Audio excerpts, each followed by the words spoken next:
The 1940s have been a decade of breakthroughs and developments in medicine and psychiatry.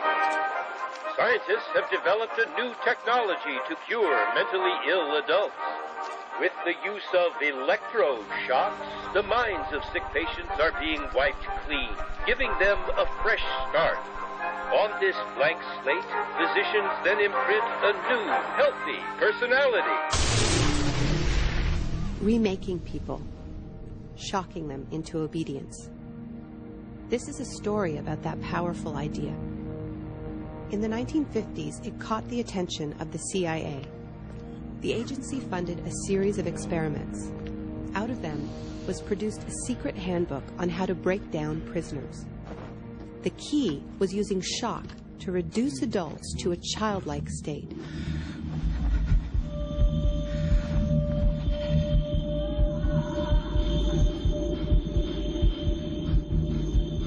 It's a fundamental hypothesis of this handbook that these techniques are in essence methods of inducing regression of the personality. There is an interval, which may be extremely brief, of suspended animation, a kind of psychological shock or paralysis. Experienced interrogators recognize this effect when it appears and know that at this moment the source is far more open to suggestion, far likelier to comply than he was just before he experienced the shock.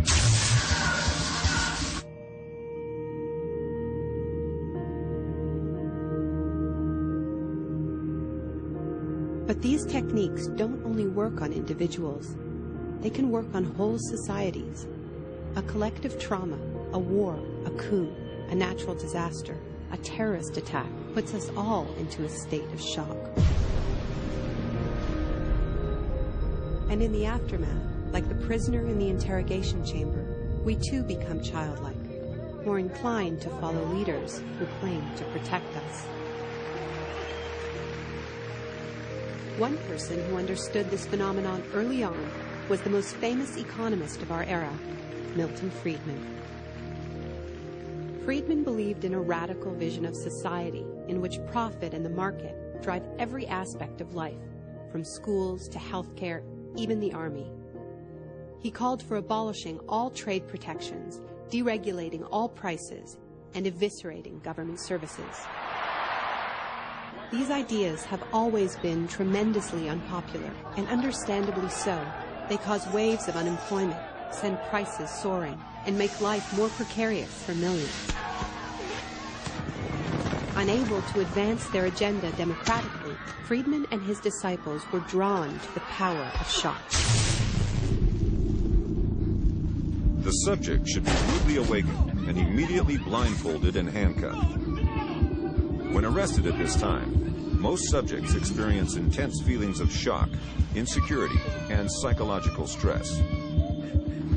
The idea is to prevent the subject from relaxing and recovering from shock.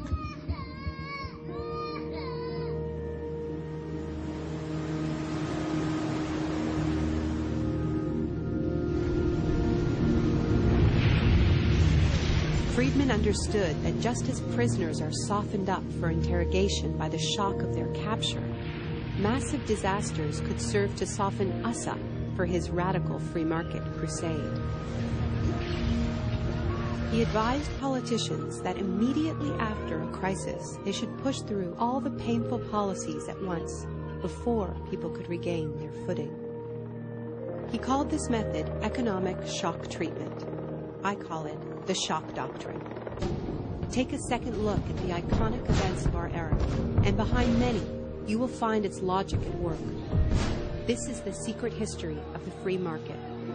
It wasn't born in freedom and democracy.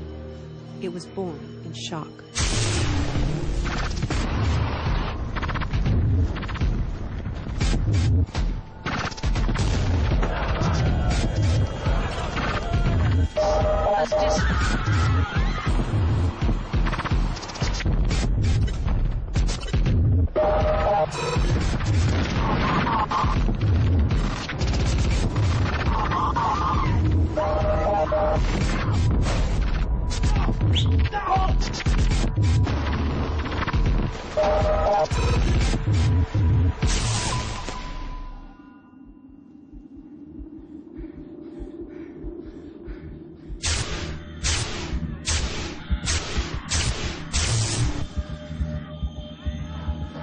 Isolation, both physical and psychological, must be maintained from the moment of apprehension.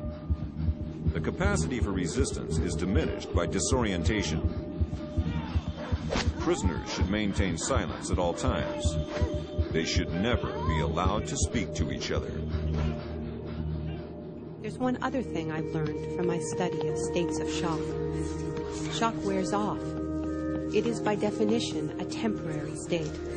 And the best way to stay oriented, to resist shock, is to know what is happening to you and why.